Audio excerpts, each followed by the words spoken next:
Hey guys, how's it going? I'm the Duke of Italy, favorite lo-fi music YouTuber, and welcome back to another long-awaited math rock part. This is part 3, the first of many 10 album parts after I reduced it from 15. Again, apologies if for some reason you really wanted to see another 15 albums. That's just, it doesn't work well. I mean, I'm kind of busy, and believe me, there's a lot more music I want to talk about than just math rock. So I kind of pump these out slowly, but I'm getting the chart done. And like I said before, math rock gets redundant after a while. It's so many similar things. You have like a small little cube on the fretboard that you just jam between for like 16 bars. Gets a little old because it's in every album now. But what separates the men from the boys here, what separates the good from the bad, not that much, honestly. Very subtle differences, but you know they really they show a lot. Today's albums, unfortunately, they're not exactly ironclad, but for a while they're pretty impenetrable, and I'm excited to get to those. But today we kind of see more of a jazzy direction taken, and a bit more of a hard hitting, more aggressive taken. We sort of cap off the end of the electronic era, and we're going into a more hardcore, hard hitting just driving and almost punky style. And we cover a couple oddballs here too. But one flaw straight up is that some of the descriptions here are not very good. Like how at the very beginning of the whole chart, when we went from Slint to Flemish altruism to American football, it felt like a pretty jarring switch up because as someone who's a really big fan of Spiderland, I'm not as big a fan of American football. I still think it's pretty good, but it's not Slint. Spiderland is just on another level. Basically, the descriptions don't work as well as they should today. There's even one album without any description, and there's sort of like a 3 album branch off that also doesn't have much of a description, so it's kind of confusing there too. I'm digressing a whole lot here. Let's just get into the material and see what's worth listening to. All right, so first we're keeping the train rolling with Don Caballero with What Burns Never Returns. This was up until listening to this part of the chart, my favorite Don Caballero album. It's the one that stuck with me the most. It had the most sort of differences in the track listing, and there were some really nice highlight moments that could really stick out. And it starts with this almost 10-minute just whirling disaster of tapping and phasing and all these crazy jazzy math licks that really shows how good Don Caballero can be in comparison to these other no-name math rock groups. And honestly, it's about as catchy as something polyrhythmic can get, which I know is just a bizarre thing to listen to, but it's really gripping. And I know I say that a lot, but I really mean it. There are even tracks on here that kind of give me a really nice heavy metal edge with these really driving, just sort of like overdrive type riffs that are really give a nice sense of diversity amongst the track length here. It really separates this album. So this album is actually a real personal favorite of mine. A clear great. Absolutely listen to it. Really great starting point for math rock too. So next we go along the line of more free jazz and experimentation with Storm and Stresses, Under Thunder and Fluorescent Lights. Straight up, for today's video, and most of these videos, there's normally 1 or 2 albums that kind of you can separate from the others as this is the album to check out. This is certainly the strangest album here, but it is also my favorite. I'm going to tell you guys straight up, absolute masterpiece with this album. You got members from, I think, Battles and all sorts of different bands in this group here, but it sounds so unlike anything else.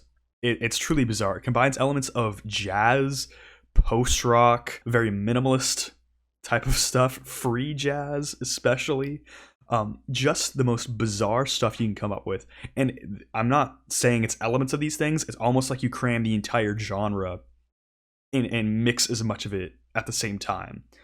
You get the most bizarre soundscapes of all time. And the lyricism is the most abstract thing since Yellow Eyes, the black metal band. That's where my abstract lyricism comes from.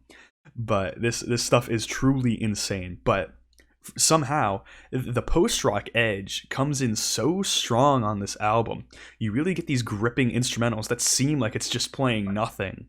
But then you notice, because repetition, it solidifies, it just goes over and over, and until you get this emotional height of these abstract lyrics that convey such a unique feeling. It's almost like they tried any single combination of words and found the perfect one. It's utterly insane. I don't remember any of these track names because they're super long, but the fourth track, you feel straight up like you're floating, like you feel like you're in space. It's that atmospheric and amazing.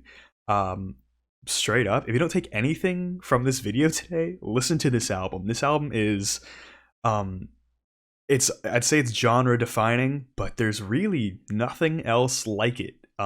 Totally, please give it a shot. There are even some more droney parts that are really wonderful. So if you're looking for something different, if you haven't heard anything different recently, need something to bring you back down, listen to Storm and Stress. And from this album, we go to the direction of more quirky fun with American Dawn by Don Caballero. This is where one of the monikers kind of comes off weird to me, because nothing could be quirkier than Storm and Stress. Storm and Stress really pushed that to a level that could not be reached before. But what we got here is it's another solid Don Caballero album. They don't really miss. And as far as Don Caballero standards go, this is by far their prettiest and most melodic album. Well, before we get the punky side or the droney side or the noisy and heavy metal side of What Burns, here we get just beautiful tap parts and just excellent solo playing overall. The song of Peter Criss Jazz is this 10-minute epic of just stacking layers of instrumentals before it turns into a totally different song about midway through. Really crazy track if you're looking for a particular highlight. One's All Over the Place has these different melodic parts that are like Frankenstein together into just this monster. One of my favorite tracks personally. In between this one and What Burns Never Returns, I'll have to re-listen to them both. But they're both great. This one's great too. And again, Don Caballero doesn't miss. Next, we get the album that filters a lot of people. Here we go into Terra Melos with their debut album, Untitled. So Terra Melos we've covered before on this channel, and actually on last video. They reach a lot more punky heights, a lot more sophisticated and traditional instrumentals in terms of electronics and even vocals. This album has no vocals, insane playing, and really dense electronics in a way that they have never done before. One of the most interesting things here, and the thing that actually filters a lot of people, is the song Melody 8. Every song here is melody and then a number, and even Melody 9 shows up on a later album. Melody 8 is a 28-minute long noise piece accompanied by drums. The noise, it's not exactly harsh noise because it really deviates between them, but you know what, here's the thing. I don't curse on this channel. Everyone rates this album lower. Don't be a listen to Melody 8. It's good. The drumming is excellent, and the electronics are between ambient and just blisteringly fast and crushing. A wonderful song.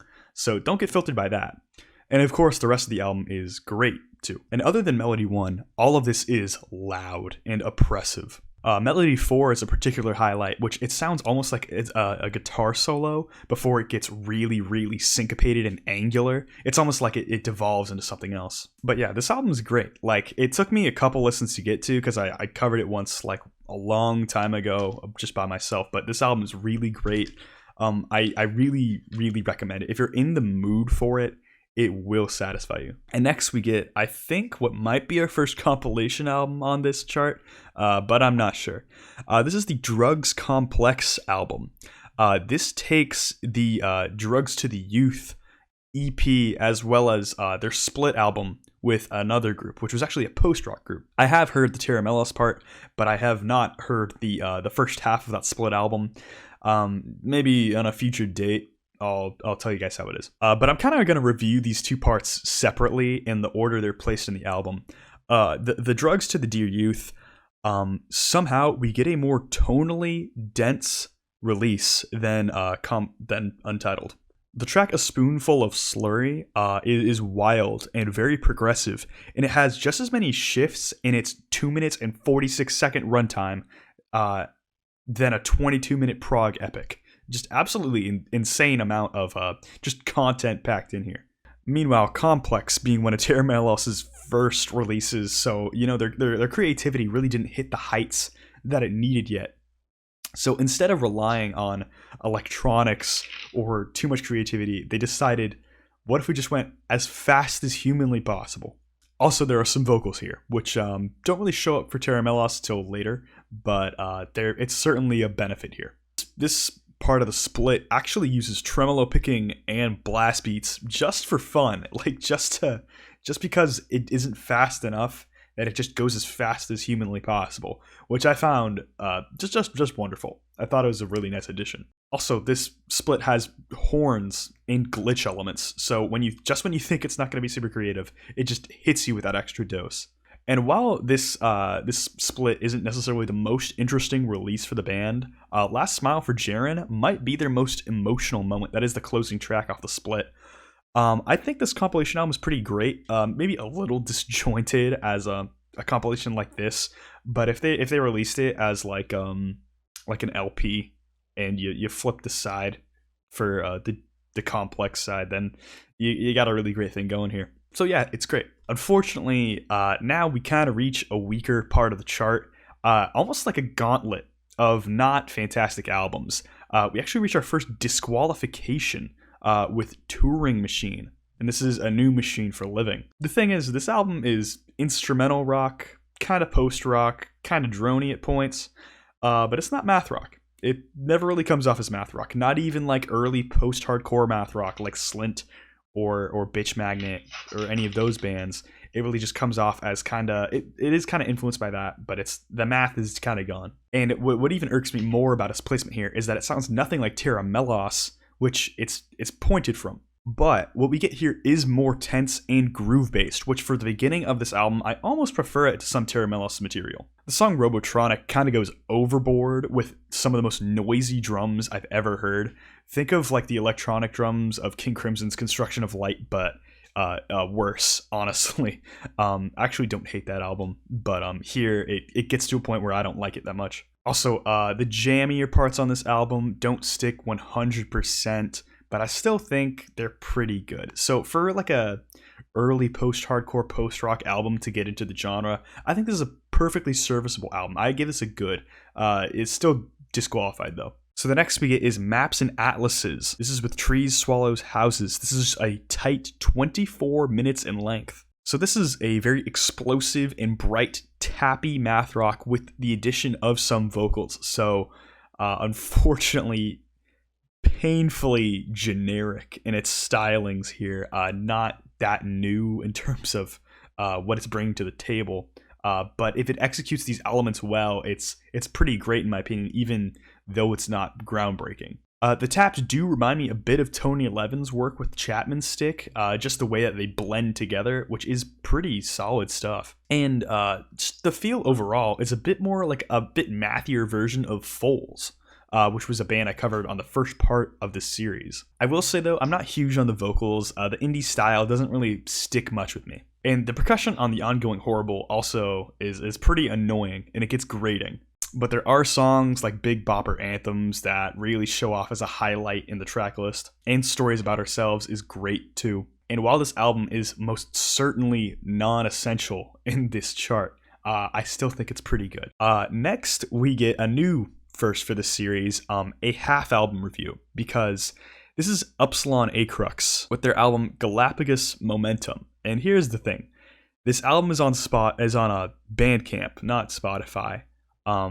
Half of it you can listen to, and the rest I think you need to buy, and you cannot find it anywhere else. I checked YouTube, Spotify, it's not Bandcamp, and I couldn't find like a bootleg or anything. First thought, are they worth buying? Maybe, if you're really into the sound. I wasn't super into the sound. I found it a bit pretentious, especially with this paywall. But what we get here is some very tap-heavy, progressive style math rock. And what we get here is very, very rhythmic. And the melodies don't hit as hard, unfortunately. For me, the highlights of this album are where it gets more avant-garde and spacey, and it gives a lot more space to just kind of drone on for a bit. So what do I feel about this album? I'm mixed. I'm going to give it a good for now. If you want to listen to half an album that's good, go on Bandcamp. I almost want to DQ this, but it's such an oddball pick for the chart. It reminds me a bit of the Onryo release back when I covered Black Gaze, because you just can't find it anywhere. So, but technically I did find it, but only half of it. So it's a good EP, I guess, if you want to call it an EP or like a mini album. The next one we cover is the Redneck Manifesto with Friendship.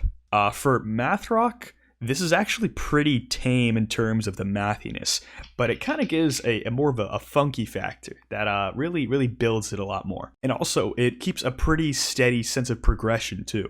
Also, the hooks that we get here are they're pretty percussive sounding and less bright than other bands. It's a lot more of a traditional band setup that plays much more normal sounding tones. You don't get like the Ichika Nito tapping sounds at all, and you do get it tapped, but it's not even like hella. It's kind of unique where it's just like your run-of-the-mill rock band plays math rock. It's pretty interesting. The song Little Nose is it's just a serious highlight for me for some reason. Even I know the name is weird, but like trust me, it's a good track because it's actually very hard hitting. It punches like really well.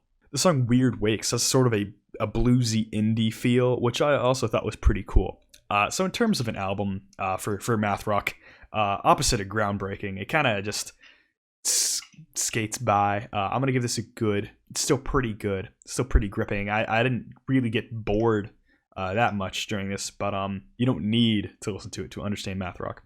And if you like the silly albums, we move on to a new part of where American Dawn splits off to. So once I show the chart at the end of the series, you'll see where I'm at now. We go to Sleeping People with Growing. First of all, the song titles here are not that silly. I think that's kind of an exaggeration. They're just like kind of silly. But then again, this is actually one thing I mentioned earlier about the chart. This thing is right next to where it says sillier titles, and actually the next album by Giraffes, which we'll be covering next time, has silly titles. So I think that's kind of where it was supposed to go. But I guess this is supposed to have silly titles too. So what we get here is almost like a progressive metal sound with it's pretty heavy, but you do get some tapped out parts too. To an extent, it's even, dare I say, melodic. The track James Spader solidifies this sound that is surprisingly approachable despite the just oppressively heavy tones. The track Mouth Breeder sticks out for its massive length, but it has a lot of interesting progression between more progressive and hard-hitting and more drony. In my opinion, the melodies were a bit tame on this album, but overall it was still pretty funky, so I'm going to give this and the last album of today a good. So that's it. That's the 10 albums. You got the good ones and you got the decent ones, you know. So a lot of more stuff for you guys to check out. No new math rock from me personally this week, but it's hard to find that anyway. But I hope you guys enjoyed. What do you guys think of these albums? Do you like them? Do you hate them? Go ahead, tell me down below. If you like this video, I'd appreciate a like and subscribe. Any comments, questions, or concerns, go ahead and comment down below. My social media is in the description, my Instagram, Twitter, and please join my Discord. It's super fun, and we talk about music all the time. It's really great. And that's about it. Hope you guys are doing well out there. Have a good one. Bye.